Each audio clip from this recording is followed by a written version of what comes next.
तेव्हा यांना कोण खाऊ घालत होतं? विचार. का मारलं जाळून? का मारलं गळा घोटून? होय होय, आम्ही तुझ्या पहिल्या बायकोला जाळून टाकलं आणि दुसऱ्या बायकोचा गळा दाबला. पर कोणासाठी? आमच्यासाठी? तुझ्यासाठी? तुलाच हुंडा हवा होता नव? नव कपड, नव बूट, नव दागिना हवं होतं सासर कडून ना? स्वार्थी आहेस तू. बोल, अरे बोल की. तूच बोलत होतास नव की पुढच्या लग्नात नवीन खाट हवी आहे. मग म्या काय करणार? तुझ्या हुंड्यासाठी तुझ्या बायकांना मारत राहिलो. म्या मारलंय. पोलीस कप्तान साहेब,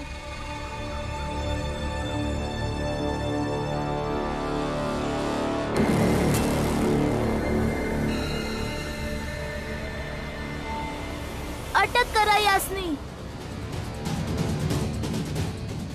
यांनी समद्यांसमोर कबूल केलं आहे का यांनीच त्यांच्या दोन्ही सुनांचा जीव घेतला आहे.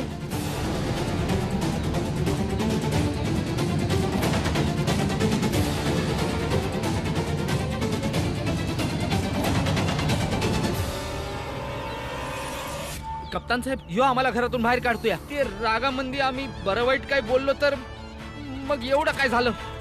होय कप्तान साहेब, ही तर आमच्या घरातली बाब आहे ना. तुमच्या काय बी बोलण्यानं थोडीच ना काही सिद्ध होतं या. सिद्ध तर समद होतच, कारण का तुम्ही एवढ्या समद्या लोकांसमोर कबूल केलं आहे का तुम्हीच तुमच्या सुनांचा जीव घेतला आहे. आणि यालाच कायद्याच्या भाषेत कबुली जबाब म्हणतात. आणि कबुली जबाब दिल्यावर त्यांच्या साक्षीदाराची बी गरज नाही पडत. वय दादा, आई बाबा, तुम्ही समद्यांनी चुकीचं केलंय आणि तुम्हाला शिक्षा झालीच पाहिजे. आई बाबांना मारलंय ना, मग आई बाबांना घेऊन जा. मग मी आता काय नाही केलं, मी तर त्यांना नव्हतं मारलं ना, मग मला कशामुळे शिक्षा? लोभीपणाची. तो तुमचा लोभीपणा होता जो यांना तुमच्या बायकांना मारण्यापासून अडवू नाही शकला आणि यांना हत्या करण्यासाठी प्रवृत्त करत राहिला. तो तुमचा लोभीपणाच आहे जो तुमच्या भावाला आणि आई बापाला धोक्यात ठेवून या कागदावर अंगठा लावून समधी संपत्ती घेऊन टाकायची. आणि आता बी स्वतःला वाचवायचा लोभीपणाच आहे. त्यामुळेच तुमच्या आई बापाच्या माथी तुम्ही समदा गुन्हा मारताय. चला आता तो कागद दे ज्याच्या आधारावर तू स्वतःला या घराचा मालिक समजत आहेस. समजत नाहीये, कायद्यानं हाय. या कागदावर त्यांच्या अंगठ्याचा ठसा आहे. म्या या सगळ्याचा मालक आहे. म्या नाही देणार यो कागद. जर नाही दिलास ना तर हत्या आणि दगाफटक्याच्या गुन्ह्यात असा जेलमध्ये जाशील ना तर बाहेरच निघू शकणार नाहीस परत. मग तुरुंगात बसून संपत्तीच्या कागदाकडे बघत बस. समजला? घ्या कागद त्याच्याकडून. नाही नाही नाही,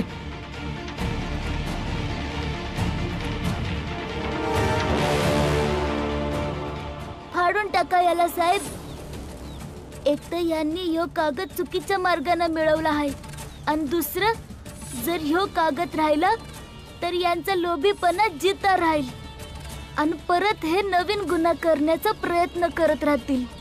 म्हणूनच या कागदाला नष्ट करणंच योग्य राहील.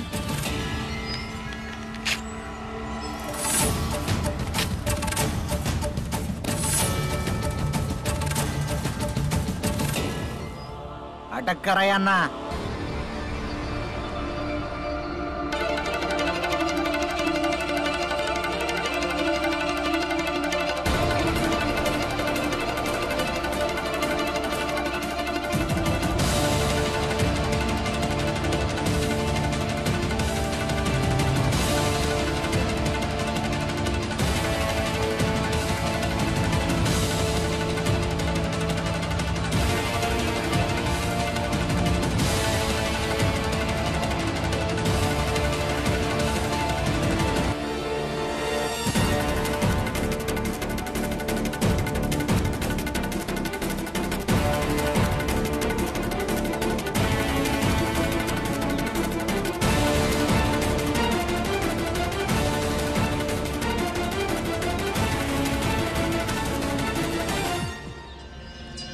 जेव्हा आपली दोन्ही मुलं बदलतात नव, तेव्हा बोलण्या आणि ऐकण्यासाठी काही राहत नाही.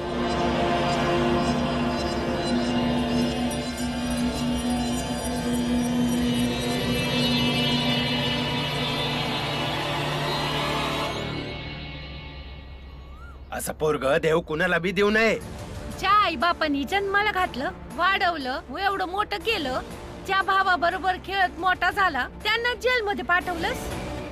आम्ही शेजारी असून बी काय ना काय करून त्यांना थांबवलंच असतं. पण त्यांच्या सौताच्या पोरानं ज्या पोरी संगी लगीन बी नाही झालं, त्या पोरीच्या भावाच्या नादाला लागून असं कटकारस्थान केलंय की सौता यांच्या आईबापानं स्वतःचे गुन्हा कबूल करून घेतल्यात. तुम्ही लोक हे सांगा की तुमची सौताची पोरगी दुसऱ्याच्या घरी गेली आणि तिच्या सासू सासऱ्यानं त्यांच्या लोभापायी तिला मारून टाकलं, तेव्हा बी तुम्ही हेच म्हणाल? तवाचं तवा बघून घेऊ. जर कधी आमच्या पोरानं जर भास्कर सारखं केलं तर त्याच्यावर आम्ही थुकणार बी नाही. चला भावांनो, आजपासून या पोराशी आणि याच्या घराशी काय बी आपलं नातं नाही ठेवायचं. चला. कसे कसे लोक असतात.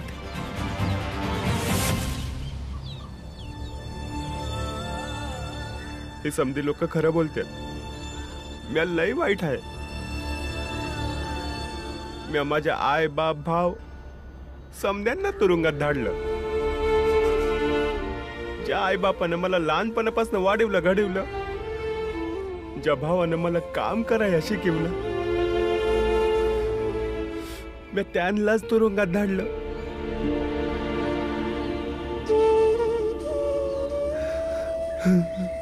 आज ते माझ्यामुळं. भास्करजी, तुमच्यामुळं नाही. भीमराव, याच दारापाशी समध्या गल्लीतली माणसं आणि माझे बाबा तासन तास गप्पा मारित होते. आणि आज त्याच गल्लीतली माणसं आमच्याशी काही संबंध नाही ठेवायला म्हणतात. मी त्यांच्या समोर एक गुन्हेगार ठरलोय. ते मला सारखंच वाईट ठरवणार. मी बी माझ्या आई बाबा भाव यांच्या संग तुरुंगात राहीन. बहुतेक तोवर जोवर मी स्वतः आई बाबा भाव आम्ही या लोकांना तोंड दाखवू शकू.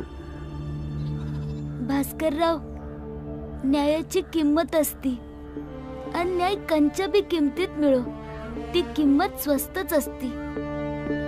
आणि मग हा बी विचार करा का तुमच्या वहिनीच्या आत्म्याला किती गर्व होईन तुमच्यावर. अजून एक गोष्ट, का हा समाज तुमच्यापासनं तोंड फिरवू द्या, पण उद्या कुणी बी त्यांच्या सुनांना मारण्या अगोदर विचार करेल का त्यांचं पोरग भास्कर न बनव. अन गुन्ह्याला नातं बघून माफ नाही केलं जात. बाबा म्हणतात का गुन्हा गुन्हाच असतोय आणि गुन्हेगार फक्त गुन्हेगार. तो ना कुणाचा बाप असतो आणि ना कुणाची आई. त्यामुळे आता पुढं काय होईल आणि कसं होईल हा विचार करा. वय भास्करजी, आता पुढचा विचार करा. वय अगदी बरोबर आहे. जे व्हायचं होतं ते झालं.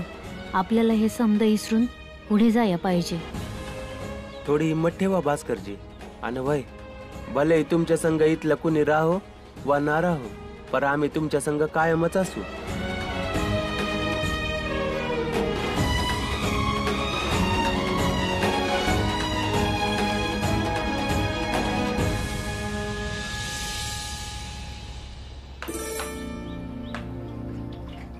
गंगा, आई, आई, काय झालं? काय झालं? आई, तुला ठाव आहे भास्करच्या वहिनीला न्याय मिळाला. काय? कसं? भास्करजींचे आई बाबा आणि मोठा भाऊ बी समधी तुरुंगात गेले. ही तर लई मोठी गोष्ट आहे. खरंच मोठं यश आहे हे. पहिल्यांदाच एका बाईला न्याय मिळताना पाहिलं हाय म्या. आणि हे समजा आमच्या भीमामुळे झालंय. पर भीम हाय कुठं? हा तो मागणं येतच असेल. ताई ताई लय आनंदाचा दिस आहे. भीमाला गोड पोळी लय आवडते. तुम्ही बनवता का? वय वय लगेच करती. नाही आई,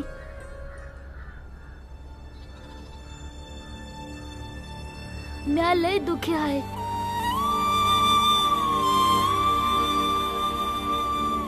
काय झालं? हा हे बाळानं आनंद म्हणले का भास्करच्या वहिनीला न्याय मिळाला हेच पाहिजे होतं ना तुला, तुमच्या समध्यांना. मग आता काय झालं बाळा? नात्याचा अर्थ काय असतो आई? आणि ही एवढी गुंतागुंतीची का असत्यात? एक पोरग तुरुंगात जाण्यापासून वाचण्यासाठी आपला सगळा गुन्हा आपल्या आई बापावर टाकतो, आणि तेच दुसरं पोरग हे माहित असून बी का त्याची आई आणि बाबा दोन्ही गुन्हेगार आहेत, तरी बी त्यांच्या संग तुरुंगात जायचं म्हणतो. असं का?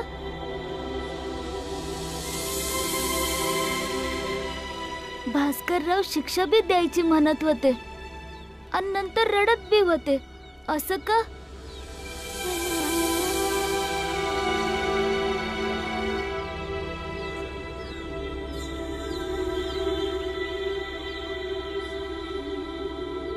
हे बघ, भास्कर लय धाडसी आहे म्हणून आपल्या आई बापाच्या विरोधात जाऊन बी आपल्या वहिनीला न्याय मिळवून देतोय. पण असं गरजेचं नाही की जो माणूस लय धाडसी आहे तो कधी निराशच नाही होणार. हा, आणि भास्करजींचा त्याच्या आई बापावर लय जीव आहे ना, निस्वार्थ प्रेम. त्यामुळे त्यांच्या तुरुंगात जाण्यानं त्यांना रडू आलं. समजतंय का भीमा? अरे खरं नातं असंच असतंय भीमा, जे गरज पडल्यावर धाडसी बनून आपल्या माणसांची भांडाया शिकवतं आणि गरज पडल्यावर रडाया बी शिकवतं. हळवा आणि धाडसी दोन्ही एकच कसं असू शकतं कोणी? मला ही गोष्ट समजली नाही. म्या समजवती. बघ भीमा, जेव्हा मंजुळाचं लगीन ठरलं होतं तेव्हा तू तुझ्या आईशी वाद घातला. तुझी आई तुला वरडली आणि मग तू रागात घर सोडून गेलास. पर या गोष्टीचा समजात जास्त त्रास आईलाच झाला. प्रत्येक विधी सुरू व्हायच्या आधी विचारायची, भीमा आला काय, भीमा आला काय. आणि जेव्हा तिला कळायचं की तू नाही आला तर राग यायचा तिला. म्हणायची की स्वतःला समजतो तरी काय, आणि मग रडायची. आणि मग अचानक आपले डोळे पुसून मजबूत होऊन रीतभात पूर्ण करायची तयारी करायची. आणि मग समध्या रीतीभाती संपल्या की एकटीच कुठंतरी भीमा भीमा करत रडायची. झालं ना, एकाच वेळी धाडसी आणि त्याच वेळी हळवं. ताई, आई, म्या तुला सोडून कवच नाही जाणार. मोठा होईन, म्हातारा होईन, मरून बी जाईन, पण तुला सोडून कवच नाही जाणार.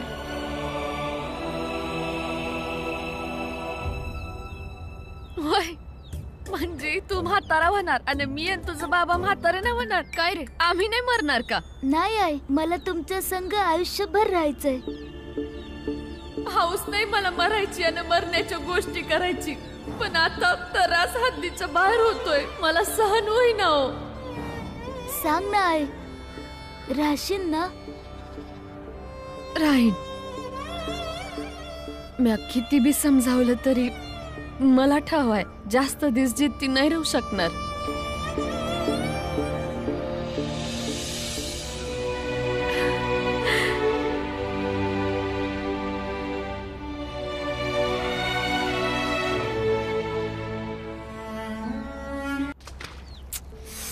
अरे खूप भूक लागलीये.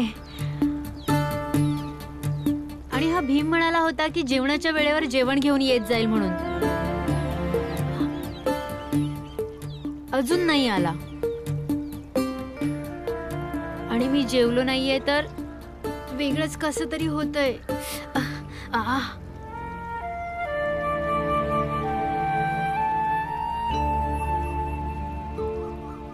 ध्रुव, घेऊन आलो जेवण. चिडू नगस. ध्रुव, तू ना लय चिडचिड करतो, नग करीत जाऊस. हे घे भीम. यातच खाणार आहे मी. दे ताट. तसं पण आपण मित्रच आलोत, एकत्र जेवलो पण आहोत. मग या ताटात का जेवू शकत नाही सांग?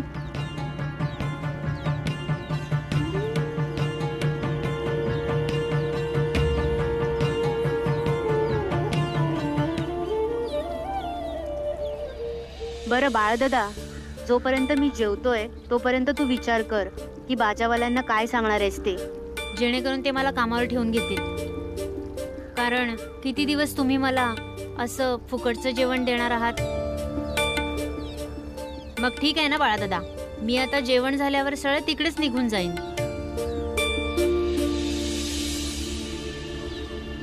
काय करायचं? आता तर घेऊनच जावं लागन बाळा दादा. घेऊनच जाऊ. खुश? सासूबाई, सासूबाई. अहो तुम्ही या ना, मी आईला बोलवून आणते. अहो जावई बापू या ना. काय जावई बिवाई नाही, तुमच्या पोरानं माझ्या पाहुण्यांना तुरुंगात टाकलंय. आत्ताच्या आत्ता तुम्ही तुमच्या पोराला सांगा की भास्करला घेऊन माझ्या संघ पोलीस स्टेशनला चल, आणि तिथं ती साक्ष दे जी मी सांगतोय. त्याच्यानंतर म्या बघून घेईन त्यांना कसं सोडवायचंय ते म्या करून घेईन. जावई बापू, तुम्ही त्यांची बाजू घेताय. तुम्हाला माहिती आहे की त्यांनी किती वाईट केलंय. तुमच्यापासून काय बी लपलं नाही. ते समज मला नाही ठाव. तुम्ही तुमच्या पोराला सांगा की माझ्या संग चल, नाहीतर मी तुमच्या पोरीला कायमचं सोडून देईन बघा. त्याच्यानंतर तुम्ही तुमच्या पोराला सांगत बसा की तो आपल्या बहिणीसाठी न्याय मागत बस. कसं बोलताय तुम्ही? का बोलताय असं? तर मग तुझ्या भावाला सांग, जसं मी आज सांगतोय तसंच कर, नाहीतर मग राहा तुझ्या भावासोबतच. अहो तुम्ही त्यांच्यासाठी मला सोडून द्याल? ते माझे नातलग आहेत. त्यांचं आणि माझं नातं तुझ्यापेक्षा बी आधीच आहे. तर मग काय माझ्या सासरवाडीसाठी माझ्या नातलगांना सोडून देऊ? तुझा भाऊ न्यायाचा मोठा ठेकेदार बनलाय ना व. चल आज एक न्याय करूयाच. जुन्या नात्यासाठी नव्या नात्यांना सोडून टाकूया. मग ती माझी सासरवाडी का असना. अहो असं नका करू. तुम्ही थोडा विचार तर करा. हे जे काय झालंय तुमच्या नातेवाईकांसंग, हे जे काय होतंय ते चुकीच्या विरोधात होतंय. यात माझ्या पोरांनी काय बी चुकीचं नाही केलं, ज्यामुळे तुम्ही माझ्या पोरीला सोडून जाताय. अहो तर मग तुमच्या पोरांनी काही महान काम बी नाही केलंय. अगदी व्यवस्थित सांगतोय, मी तुमच्या मुलीला कायमचं सोडून देईन. जर तुम्हाला असं नको असेल तर तुमच्या पोरासनी बोलून सांगा एकदा. बर ठीक आहे. मी भीमा आणि बाळा संग बोलते. काय गरज नाही बोलायची आई. माझा भाऊ तुमच्या संग नाही येणार. मी एक बाई असून दुसऱ्या बाईच्या न्यायासाठी उभी नाही राहू शकली तर तू आहे माझ्या विचारांवर आणि माझ्या बाईपणावर. मग राह एकटीच इथं आपल्या भावासोबत. भीम म्हणतो न्यायाची किंमत असती, तर मग मी समजून घेईन की एका बाईला न्याय मिळवून देण्यासाठी या बाईनं थोडीशी किंमत फेडली, आणि ही माझ्यासाठी अभिमानाची गोष्ट असन. आता तुम्ही परत जाऊ शकता.